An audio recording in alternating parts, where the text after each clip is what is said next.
There we go. There That it was is. bizarre, man. It wouldn't let me open your request, and then the first request that I sent didn't work. I don't know. I have a feeling it's the Poconos just hate the internet up here. Probably. Well, how are you? Good, man. Just got back from the range all day, so I'm ready to rock, man. I'm in a gun That's a mood. good mood. Oh It's yeah. a good mood to be in. Did it snow last weekend for you or no?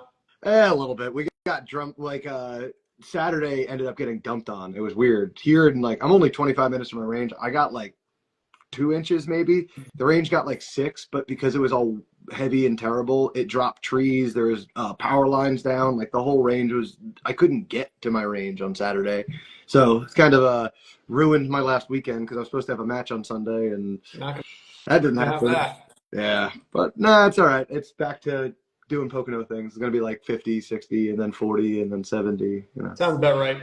It's the same Oh here. It snowed Saturday, but yeah. we had Tom Castro down, so we I saw weathered the you guys storm. got not a great break in weather, but at least Tom's one of those guys who doesn't give a shit. He's gonna work.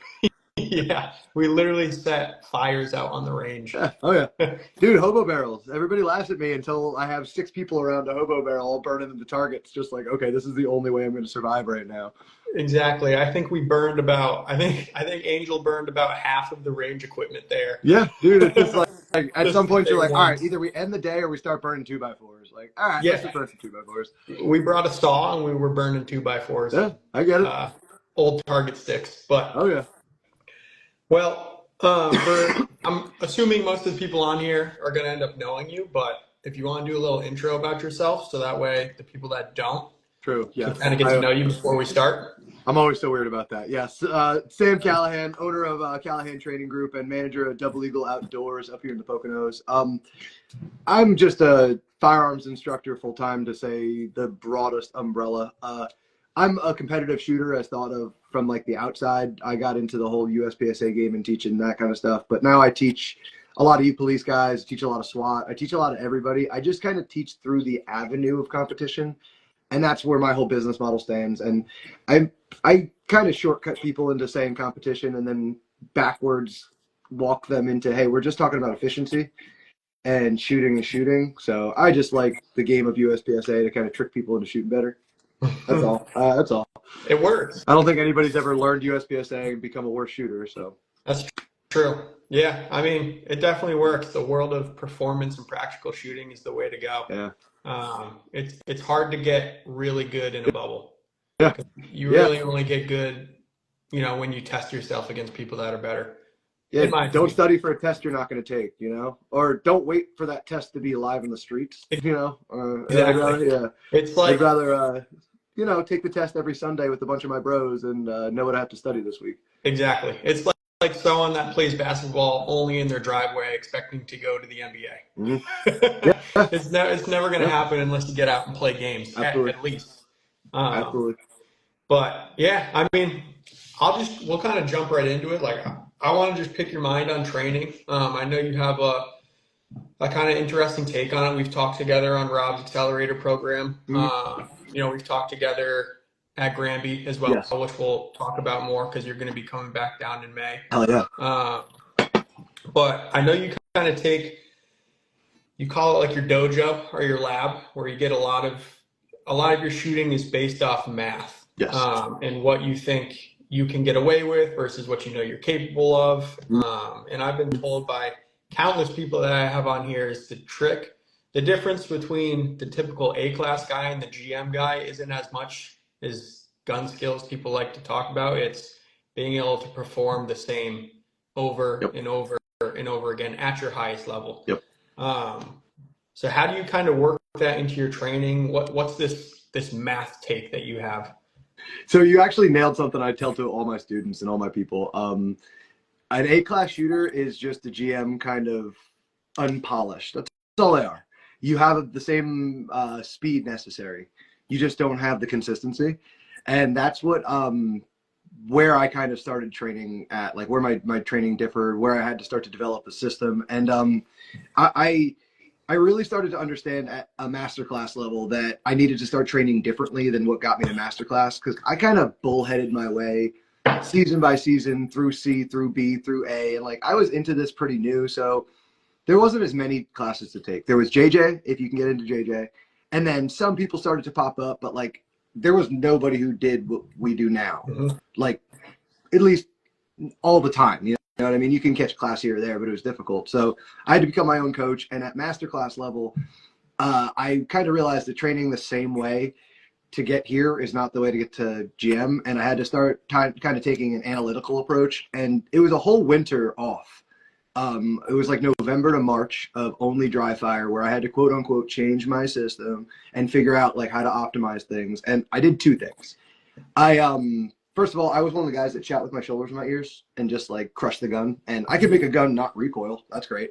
But I needed to, like, observing dudes like Ben Stover. I was like, all right, he just is chilling as he's shooting. So like, let me get used to that over a season of dry fire or a off season of dry fire. And the other big thing I did is I actually spent a lot of time in my drills not pulling triggers. And what I instead did was something, I call it NLP, neuro-linguistic programming. I'm sure somebody else has a word for it. I didn't invent it.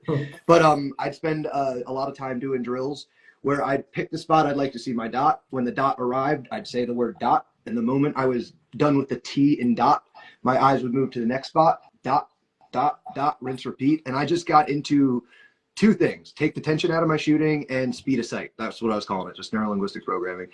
I showed up after a winter of training, and first up on a stage. That stage happened to be a classifier.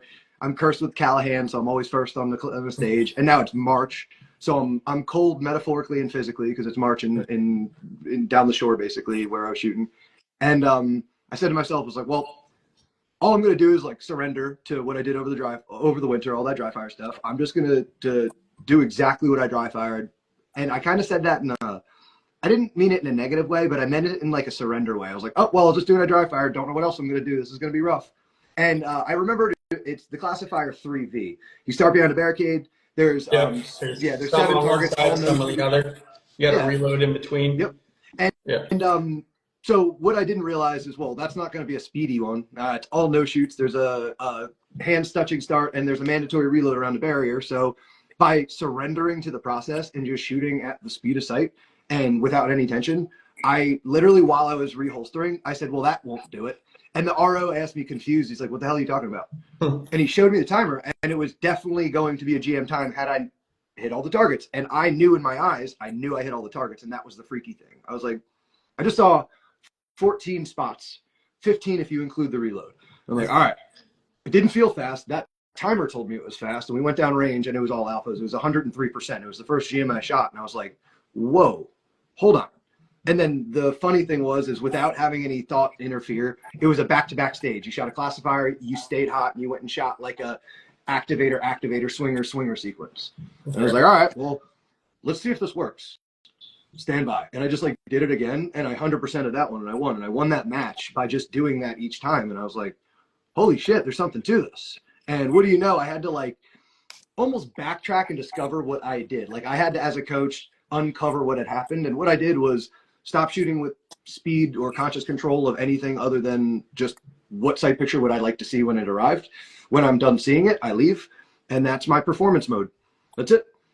It's speed of sight shooting. I love that term. Speed of sight is like one of the stickers and shirts and stuff I sell. But like, I'm like, all right, well, it's a very simple process. I want to do everything that's not shooting as fast and hard as I possibly can.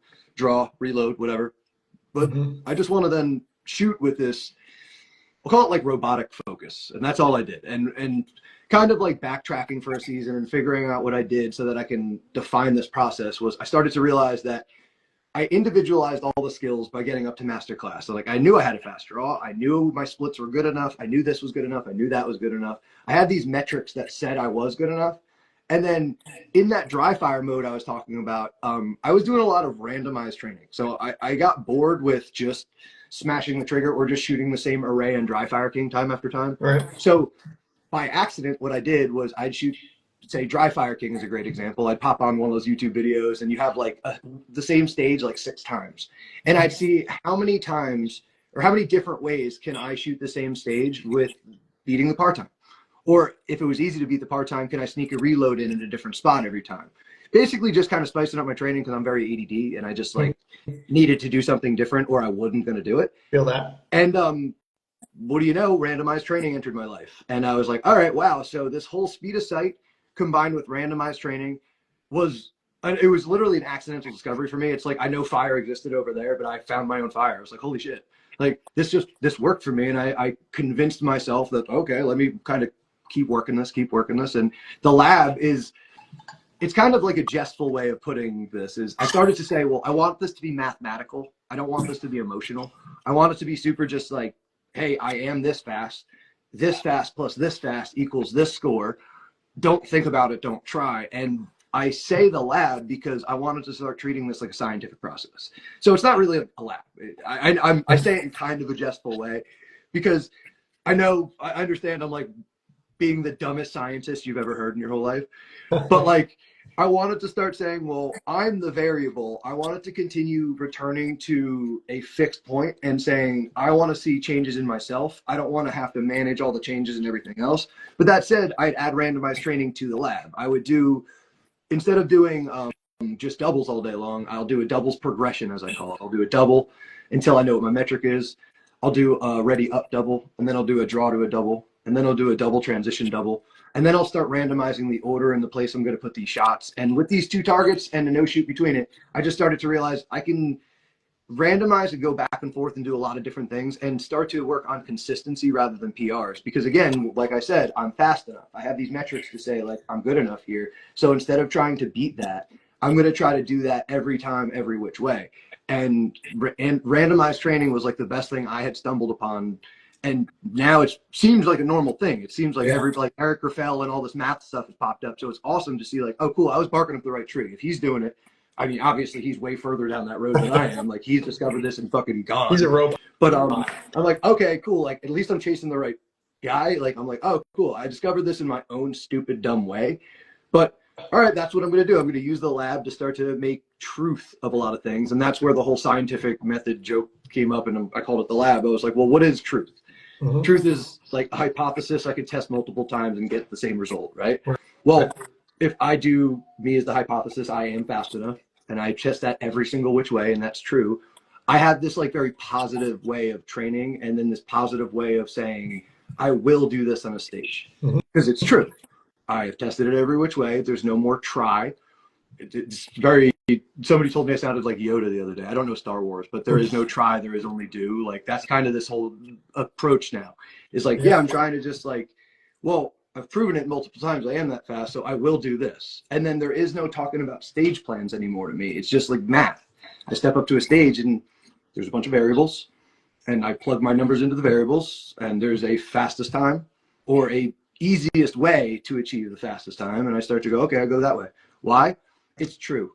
It's through the lab. I have proven a lot of things true. If I prove it true enough times, I will just go do that thing. And then it's a lot easier for me to perform consistently if I'm not trying. I'm just doing. I'm doing the thing I performed multiple times. So progressions and things like that were my big secret that I discovered in dry fire, that instead of shooting like the drill written down in Ben's book or somebody's book, that was the framework for a number of drills. And that's what kind of like really, really got me running. Yeah, no, absolutely. I mean, I think you hit it spot on there. It's tough. The dude that's been winning for what, over 2 decades and never lost. I mean, if he's doing something similar, then clearly it can work to have a mathematical approach. And especially like you hit it with stage planning. It really comes down to what can you execute at your best every time. Bingo. The stage plan, I mean, it matters, but as long as you're not doing something stupid and as long as you can justify it to yourself that it's your best plan for literally for whatever reason, as long as you're eliminating time not shooting, it's going to be a good plan. And if you can justify that you're going to execute it at your best every time, that's all that matters. Yeah. So that's why I like this whole approach. Your process of justifying it, for sure.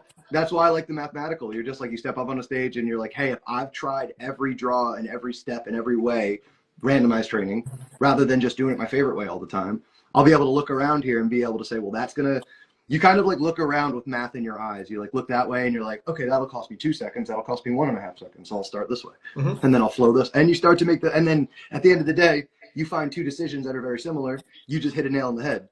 Doesn't matter. Execution matters. Stage plan doesn't matter as long as I don't do anything stupid. So what's the easier way to do this then? Yeah. Very simple. It becomes simple now. And I try to say, and now simple and easy are two different words, but it's very simple. It's Absolutely. very simple. But yeah, so in the beginning, you touched on mentorship.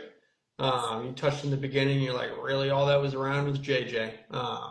How important to you do you think it is to accelerate your progression in this sport, finding a mentor early? I think it's a secret now. And if you notice how many people are coming in and getting better faster, like I've been around not for that long, but I have a 5-digit code after my A. So I'm an old man as far as USPSA goes, you know, like I've seen a lot of people take 8 years to get to GM, and now I'm seeing people take 2 years to get to GM. And I know there's people out there that get there quickly. And I'm not talking about the outliers. I'm just talking on an average. And I think it's because we have so many resources now. So the cool thing is most of these mentors are teaching like 90% of the same stuff, and they'll never admit it. They all hate each other. Like, you know, like they're all like, they get all bent up around, like they use a couple different words and like they think one of them called the other guy wrong, but we're all teaching the same thing. So I think it's awesome to just find a mentor that you jive with, because if they're all teaching the same thing, well, first of all, make sure your mentor is out there competing at a level you wish to be competing at, or has competed at a level you wish to compete at. Or here's the thing, is actively coaching people that is competing at a level you'd like to coach at, right? There are guys out there that aren't competing anymore that have very successful people they mentor. Keita's a good example of somebody who doesn't go in GM stuff, but like I've made this joke to my class before when we were teaching. If it just came down to like a raw time skill test of just like put 2 on every target like we're shooting 3-gun, Keita will give everybody a run for her money because she knows how to move better than everybody. So it's like you can learn something from everybody, and it just ends up being like find somebody who jives with you and learn what you get from them, and any perceived hole that they're leaving behind, just find somebody else that complements them. And I find that it's very cool now that you can find 2 or 3 people that are active in your area. You could drop into 2 or 3 different classes, or drive 3 hours, 4 hours, and just like drop into these couple of classes. Find these people that complement each other, and like build a system that works for you. And I start looking at this very much like MMA now, where like, is there one system that works? Like, no, there's not like one combo that boom, bang, boom, I'm in there. But like fights are won and lost due to more discipline rather than a specific style, you know? So it's not like, it's not like you can't put together a system that works for you that's different. So, hey, go see what works, see what doesn't work. And I think what's important is applying everything to a non-emotional, mathematical thing. And that's why I kept coming back to that, because I'm a very, very stubborn person, first of all. I'm an opinionated person. I'm Irish Italian from Jersey. So, like, I got a personality that'll interfere if I let it. So I had to find this approach to be like, I don't care if I like this person or don't like this person. I want to mathematically try what they're teaching. Like, what are they selling? Right. Let me put it on the clock and try. Because there were things that Keita was telling me that I'm like, no, that's dumb, and I don't believe you. And then I test it, and I'm like, you suck. Oh, I hate that you were right. Like, I hate that you were right. And she gets me like that sometimes too. And then there's things that very popular coaches teach and do that I've tried that I'm like, I'm glad it works for them. I'm not going to say it doesn't work, but it doesn't work for me. I'm absolutely not doing that. So take a mathematical approach, see what works, see what's out there. And I think it's more important to just like listen to the people you want to be like instead of arguing with people you don't want to be like. I think that's a pretty simple concept. I think that's a good concept in life in general. Yeah, right? It's kind of funny how this shooting thing mimics the rest of our life and training and all that kind of stuff. It's weird, right? Absolutely. So for someone that doesn't have a mentor, understands the process of it, how can you find one? I mean, obviously you have the people you look to. I was lucky enough to stumble into Angel when I first started competing. Very fortunate there. Yes, you are. He's a guy that gets it. Yeah, absolutely. You know, if you don't have the network and you don't randomly fall into somebody's lap, how can you go out and find a mentor? Matches. You got to come to a match. So I joke all the time that like you're gonna learn more at a match than you're ever going to in like a month of your training by yourself. Absolutely. You're gonna go to one match and you're gonna leave having missed more information than you ever learned at the last month of your own training. Like, it's insane. So start going to these matches and start looking around. That's the big thing, is just go and be a sponge and start listening to these people and start listening to the similarities on who the guys who are succeeding, like what are they all saying? Who are they talking about? What's the language they're using? Start to gather information. And again, I did this from an ignorant way. I was like, all right, how do these guys move like them, shoot, just try to be like them. But really now you can start to say, well, hey, where do you guys train? Who do you train with? There's 7 or 8 pretty much common dudes now who are out there doing what they do in like the traveling circus realm. And one of them's bound to wind up near you. But if you didn't, I can speak from total experience here. If I didn't go to a match, I would have no fucking idea what was out there. And the reason why I say that though is I had shot my whole life. I started shooting when I was 3 years old. I was shooting in a basement, New Jersey, at a little like steel trap in the corner, man. Like I've been shooting since I was 3. 10 through like 16, I shot competitive shotguns. I was in a competitive shooting sport. My family were hunters and shooters. And then I showed up to my first event and had no fucking idea what was happening. And I was like, wow, okay. And I learned more. And the thing is, these people at these USPSA events, while we might be speaking a language you don't understand yet, like while hit factor might not make sense and these stupid rules might not make sense, every one of these guys would loan you his primary gun and fill his magazines if he had the ammo for you.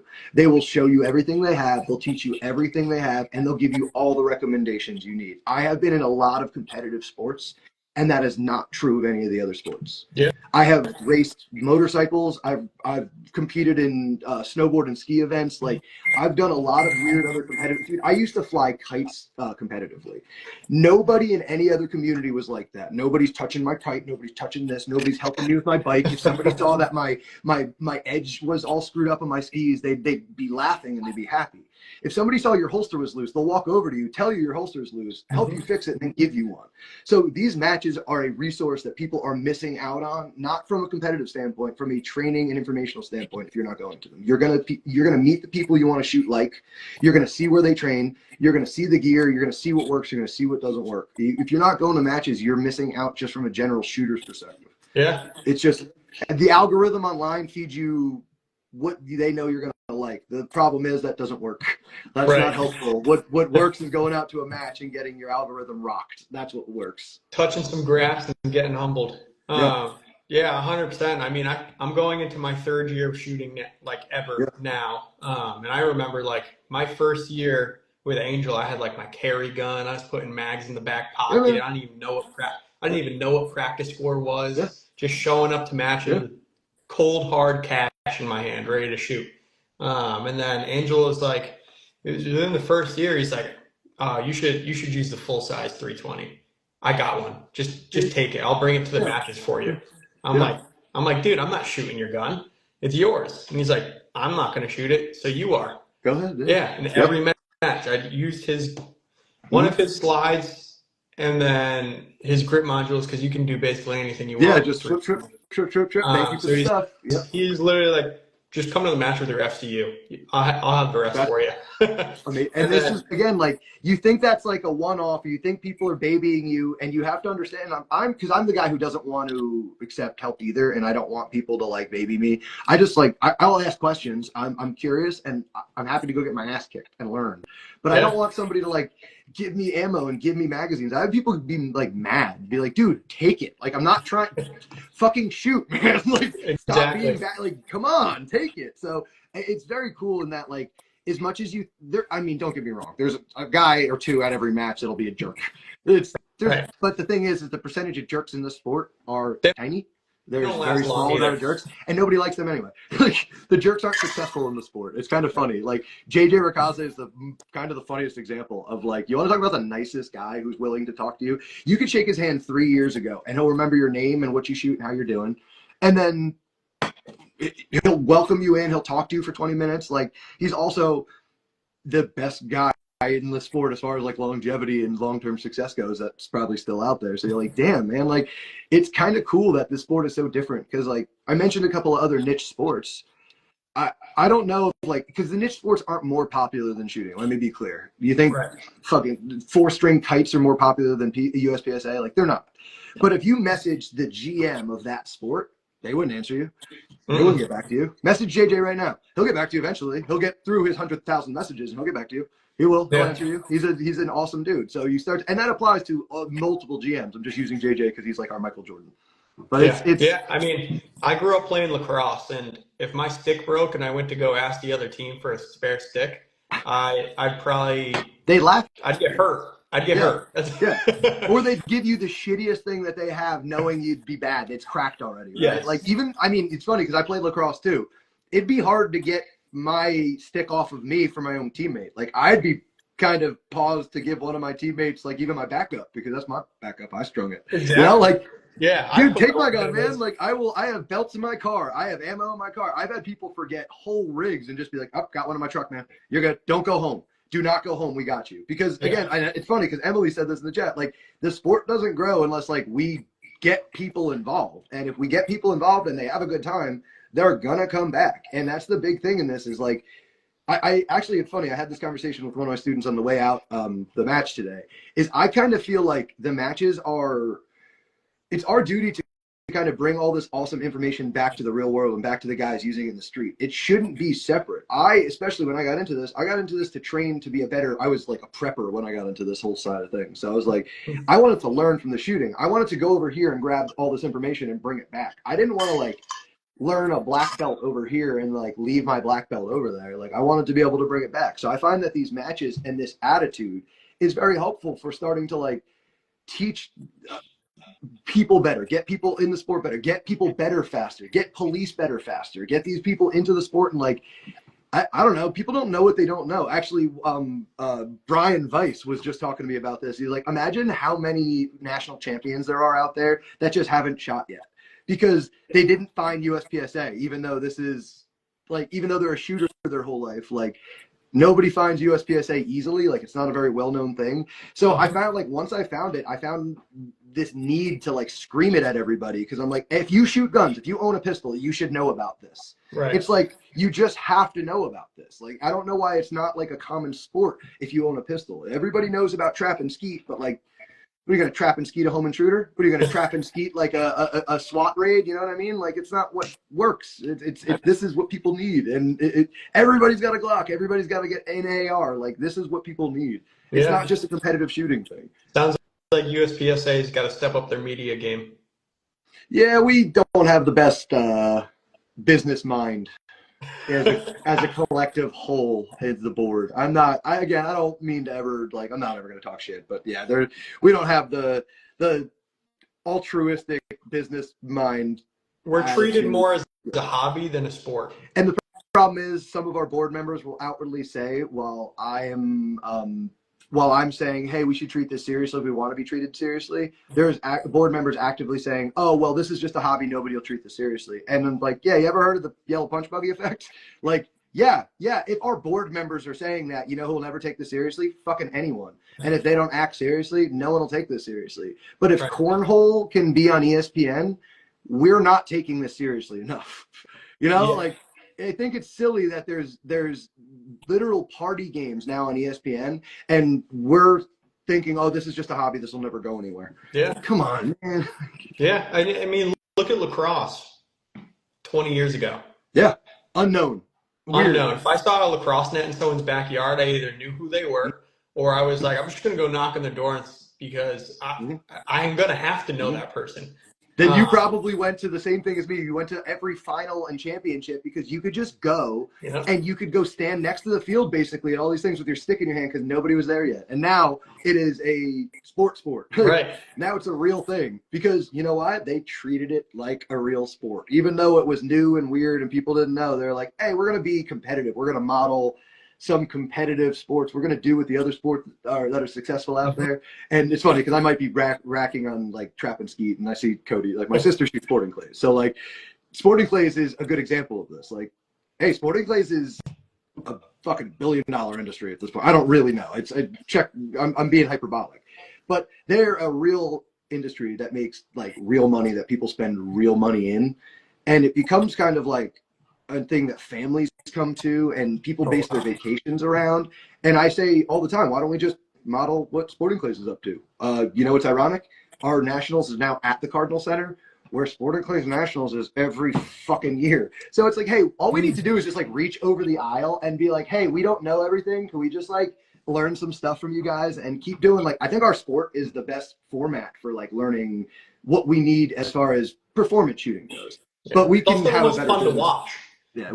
It's also way more fun to watch. Who wants like, to watch sport and clay or whatever it's called? Yeah, it's so much more fun to watch. And if we add, now that we have like the live clock scoring and we have some practice score competitor going, and we've kind of seen, I think it's like Target Sports, whatever that channel is, they cover nationals very well. Like, it's actually exciting. They jump around very well. Like, there's no reason other than our own stumbling business wise and politics, obviously, that we can't be at least a known thing. It should be out there. Every police recruit, every Marine recruit, and Army recruit should know about USPSA. It's a shame that they don't.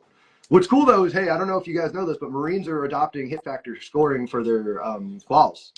That's pretty cool. We're getting there. We're like leaking in. We're like we're poisoning them slowly.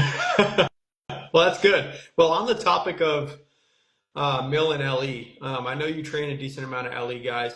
Why do you think, I'm going to say most, I'm going to generalize them here. Why do you think most LE are so hesitant to either get really good as opposed to good enough at shooting and seek out more of a performance-based technique? I think it's just cultural. They have this hard time failing. Like, they have a hard time failing forward.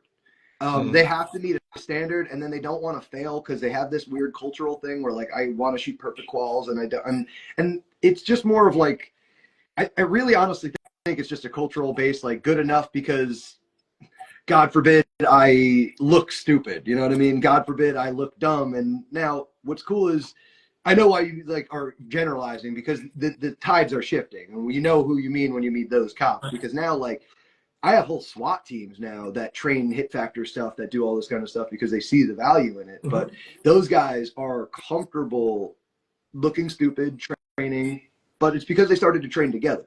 They didn't just come together for a qual day for, like, let's see who's top dog. They train together, they shoot together, and they actually give a shit about, like, keeping their standards high. They're not just there for the bare minimum. So it is a cultural thing. It's probably an ego thing, because, like, a lot of guys who get into police work might have a different ego than guys, so it's like there might be a little bit of a personality thing there. But I think once we start to get guys, because the tides are shifting in a lot of departments, you guys are a huge part of that.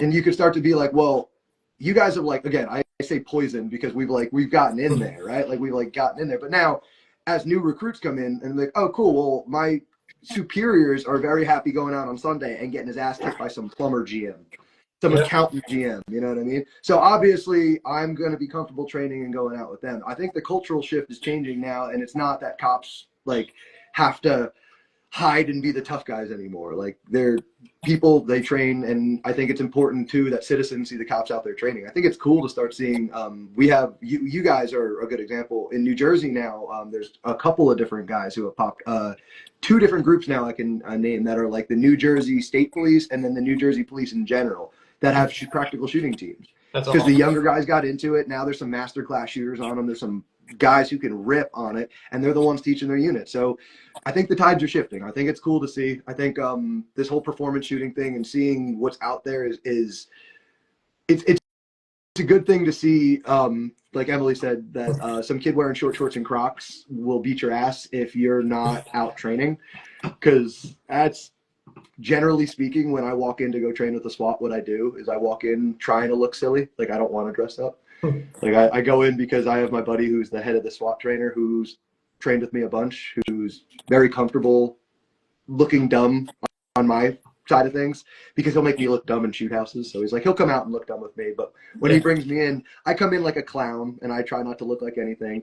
And then when I roll a team of 4 who running through a room, I just roll a whole team of them. I basically stand still and just put 4 on each people. I go, all right, guys.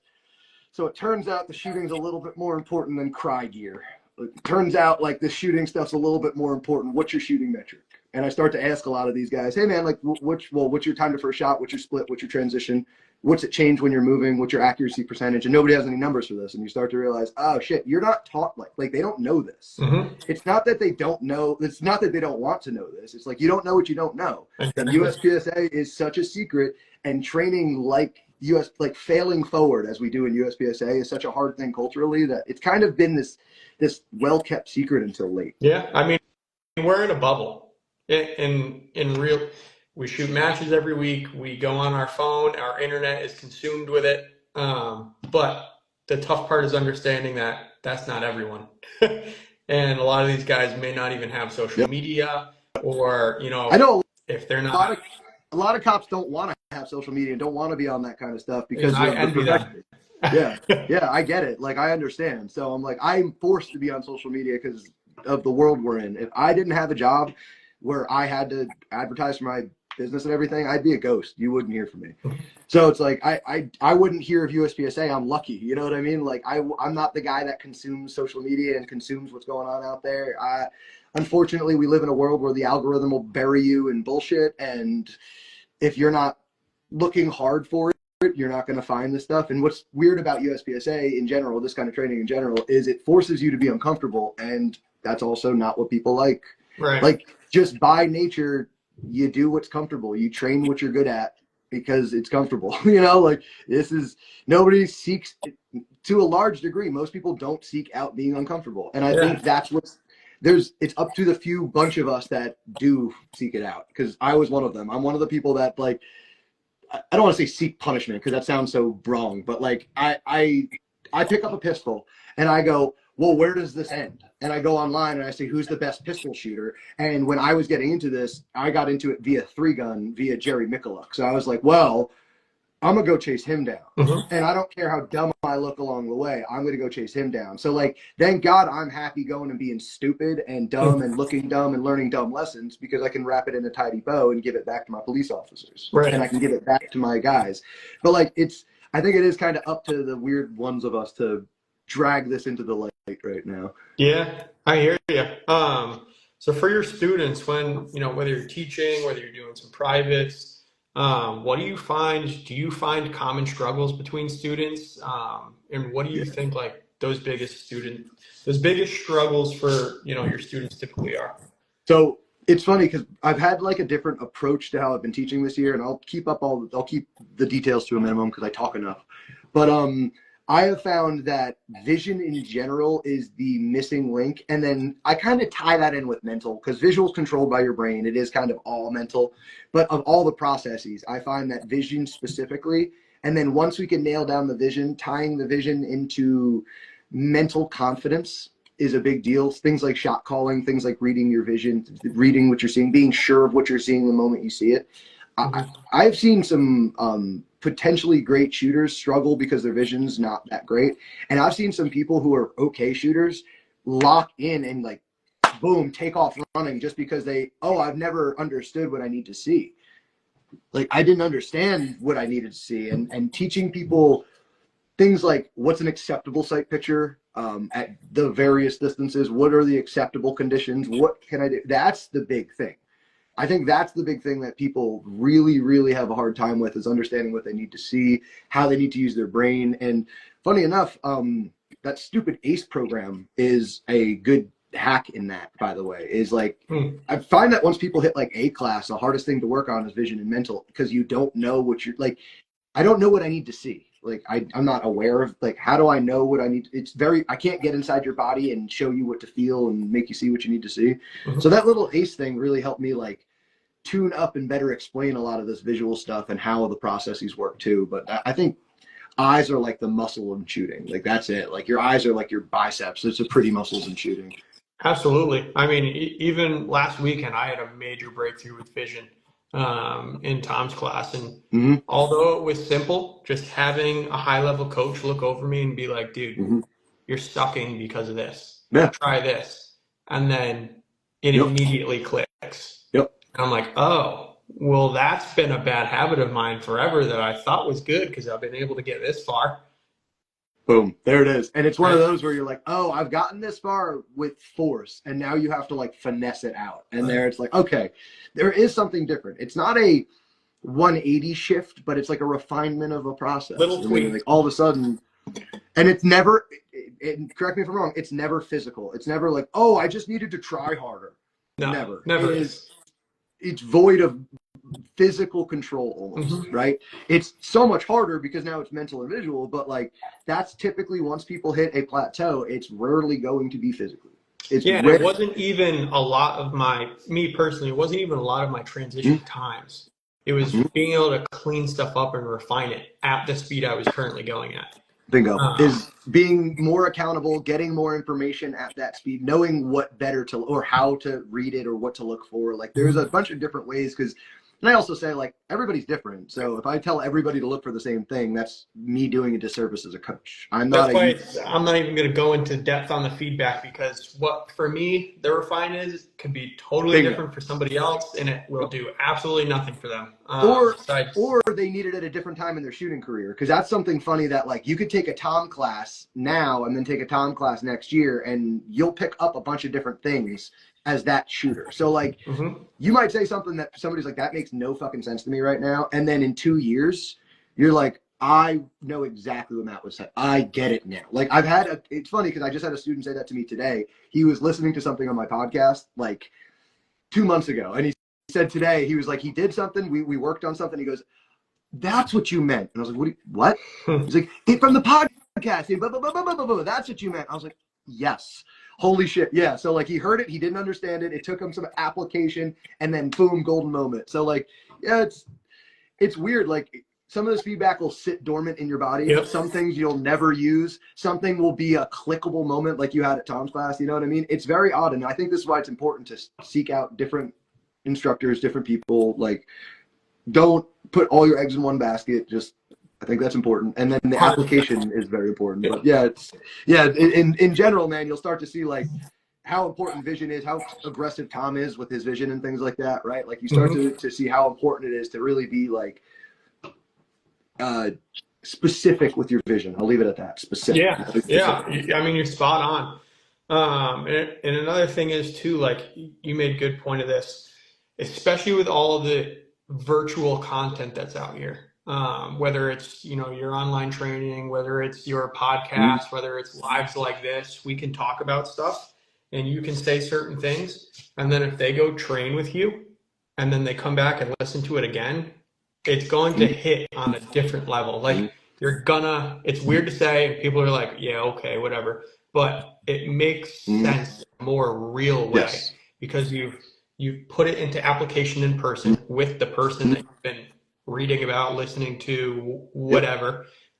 Because although there is an infinite amount of knowledge on YouTube or X site, whatever, until you like actually either get it from the source or you understand the whole point and context, like that's where where I think it came from, shooting 2 shots with one sight picture, like in doubles. Yes. Like, sir, you literally there's nailed people it. I was still doing that. I was literally going to you took the words out of my mouth. What I was going to say was, having taken a bend class and then listen to what other people describe as doubles who has never taken a bend class, it's worlds apart. Yeah. Like they don't understand what he was actually saying because they heard it the way they wanted to hear it at the time they wanted to hear it, out of context. It wasn't that the video was wrong. It's not that the video is any different than how you're going to hear it in real life, but it's going to be contextualized. And then people also, I was an old emo kid, and there's a song title that I always refer to now. The difference between poison and medicine is the dose. Some people take medicine till it becomes poison, and doubles is one of them. Yeah. Because they've never taken the class, they've never heard it from the source, they've never talked to the person about it. They latch onto it, they get good at it. And what do you do? What you're good at. And you heard this GM say it, I like it, I run it to death, and now I poisoned myself, right? Like it's worth seeking out people that you take value of their opinion online. If you take value of their opinion online, it's worth seeking them out and taking a class from them in real life. It is not worth it to just sit there and be a consumption whore on YouTube. It is not worth it. It is not a good thing. I was talking about this with Robert Bufagna lately, that if you don't have a well-chosen mentor, if you don't go out of your way to consciously choose who I will be listening to, who I will not be, if you don't choose it, the internet chooses it for you. Absolutely. And if you don't actually start to think about who I'm going to listen to, even if you're going to take in information from people as a I don't want to turn a blind eye to some people. Like I want to listen to everybody, but like I will value some people's opinion wholeheartedly. I'll take in some people's opinion as like, I'll try it and I'll see what happens, but I'm not going to put all my eggs in that basket. And then there's other people I'm just listening to laugh at this point, but you're going to have to start consciously choosing these people, or unfortunately we live in a world where the algorithm is going to teach you what it thinks you want, and it's not going to be right. It's just not going to be right. I mean, it comes down to, do you want to get better sooner, or do you want to spend quadruple the money or more of what the class costs and quadruple your time learning the same thing? That's why I do it. I mean, that's what it comes down to. So I mentioned, I mentioned I did all those stupid sports. The thing was, every single one of those sports had a fucking coach. Every one of them. I'm not kidding. When I got into kites, I was into 4-string. They call them revolutions. Okay. If you want to get really specific down a rabbit hole, they move in these weird directions. You can move in basically 3D. And when I found out about this alien thing that you could fly, well, the lady who owned the kite shop that I bought it from also taught lessons. So there was always a mentor to learn one of these niche sports from. And then you'd go to a competition, because that's who I was, and you'd see the professionals and talk to them, right? Well, my big thing was, when I showed up to USPSA, I finished my first match, and I turned around to the 11 Filipino guys I just shot with, and they all had all this cool gear and all this cool stuff. And by the way, they were the nicest they could have possibly been, showing me what to do, what not to do. Like, I didn't know what stage planning was. They were telling me where to go and what to do. So I looked at the guy who was the best of all 11 of them, and I was like, so you must be a coach then, right? Like, just, that makes sense, right? And they laughed. And like, in a friendly way. I don't mean like, they weren't picking on me. They were like, no, dude, what are you talking about? Like, there's a JJ, and then there's go home and figure it out and come back next month, because there was also 1, maybe 2 matches a month at the time when I got into it, like maybe. So it was like, it almost bothered the shit out of me that like there was no guidance. It was just go ahead, man, just go figure it out. Go home and dry fire. What's dry fire? I don't know. Point the gun at the wall, pull the trigger a bunch. So like, Steve Anderson had a book come out, sure, and then Ben would have a book, sure, but like it was hard to get into classes with these people because they do like 5 or 6 a year, and like I had a normal job at the time, so it was like it was weird. So I made it my mission to get in. Like, I wanted to get into this so that there was a coach. I wanted to go to a local match and then be able to turn around and be like, hey man, are you frustrated? Because like I could show you how to do this, and I didn't mean to do it full time. I had a normal person job. I just wanted to make it like, honest to God, what Callahan Training Group started? It was I wanted to write off my ammo and match fees. I wanted to say, well, if I train one person a month and just have an LLC and report a loss, I can write off all these match fees and ammo and just like positively contribute and then just be a machinist and not care. Serendipity led me to where I am now. It was not stubbornness really led me to where I am now.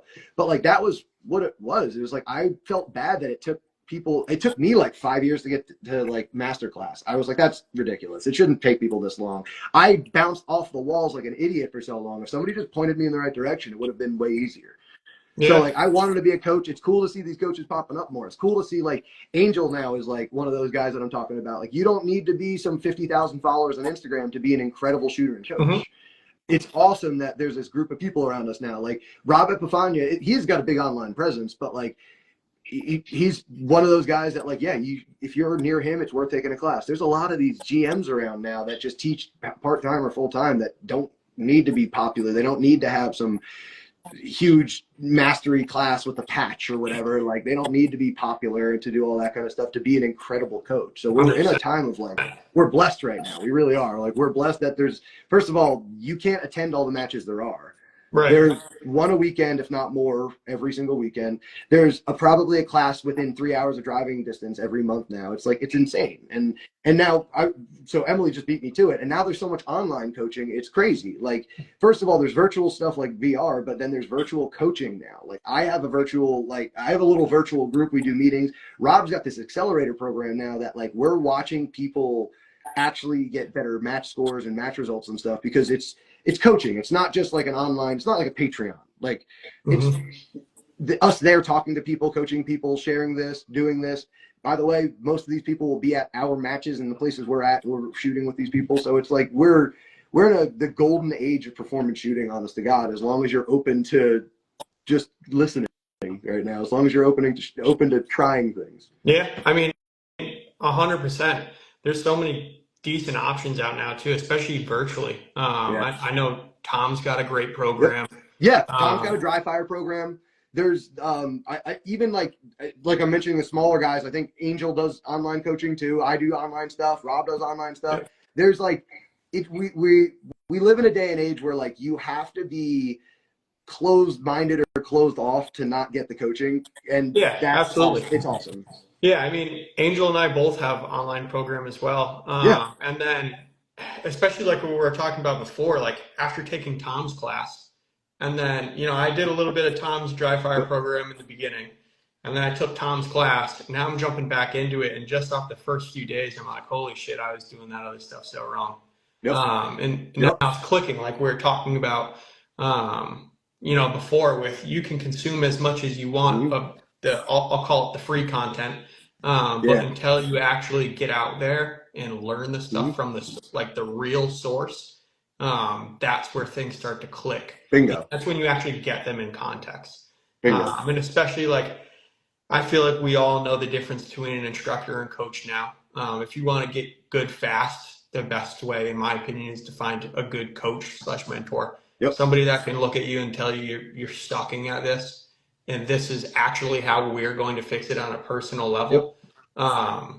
Because it's tough to just say, here's a bunch of drills. Let's do a bunch of drills. You guys got reps. Here's my demo. All right, let's go on to the next one. I mean, maybe some people are like that. Me personally, I don't. It's a good way for me to start, but I'm with you. It's like, it's not the end all be all for me. Some people, and that's why us as coaches, it's kind of our job to have, I have 2-day classes, I have 1-day classes, I have private training, I have every option, because some people don't jive with some things. Some people feel like I'm not good enough to get into a class right now, so I need my own coaching. So I offer that. I'm not here to, I'll try to change your mind. I want everybody to understand that you should seek coaches and classes at any level, but I'm also not here to fight you. It's not my job to make, like, I'll be your psychologist when we're shooting together, but like, I'm not going to try to back you out of anything you're uncomfortable doing. I'm just going to say, hey man, then let's do a 2-hour, you know what I mean? Let's do a 2-hour and let's get you comfortable doing whatever you need to do. And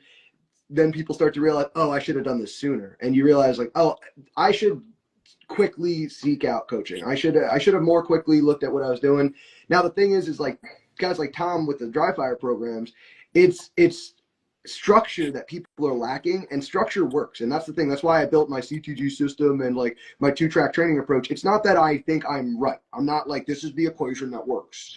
It was the structure for me that worked, because people lack structure and love structure secretly, even though they don't know Makes it. it easier. And if you don't know what you don't know, less. if you don't know what you don't know, and you don't know how to build it, how are you going to follow? Like, how are you going to have a structure? So somebody like Tom, somebody like Rob, somebody like myself will basically be able to say, at least here is a framework of how to build my style house. Sure, this is a Cape Cod, and there's another kind you can build. There's 7 different kinds of houses, right?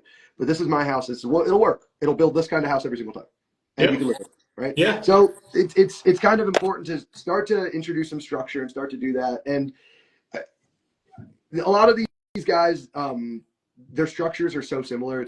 It's hilarious. You're going to start to see this as somebody who takes multiple classes, somebody who hosts multiple classes. You're going to be like, oh, these guys share like 95% of the same system. And then there's like this sharp difference that they argue over. And you know what? That's just styles. That's just personal. Nobody's right. Nobody's wrong. It's just that like, hey, your brain organizes math like this. My brain organizes math like this. As long as we get to the same answer, we're cool. Yeah. Like it's cool. It's fun. The biggest thing is staying open to learn. Bingo. I mean, that's such a big thing. Well, on the topic of that, I know you mentioned Keto already, but who are you looking to learn or train with this year? Mason. I'm pumped. I'm having Mason Lane out again, because Mason is like very logical, controlled, calm, mathematical approach. And he's also working on, I was just listening to him on the latest, I think it was like Hit Factor podcast. Is that Jay Beals? One of the Jays. Yeah, and Jay had he was just on that, and he was talking about something I love, which was kind of starting to balance out we know like the Hit Factor, the kind of mathematical, if I do this, it costs me this. If I do this, it costs me that. Like, that's not what I mean when I start to talk about the Hit Factor math. Like, Mason was basically saying, well, hey, this stage, 20 of the targets are easy alphas. That one out there, I could try for the alphas. I might still get an Alpha Charlie. But if I shoot those two Charlies aggressively, and I accept those two Charlies, but I shoot them super aggressively, and I shoot alphas everywhere else, I'll actually have a higher hit factor. And I've been playing with that too, and it literally I had one of the better stage performances, and it's one of those like aha moments. It wasn't like the stage mattered or the match mattered, but it was one of those aha moments where I was like, holy shit, Mason's right. So I'm excited because he seems to always be ahead of the curve a year or two. Have you like, trained with him before?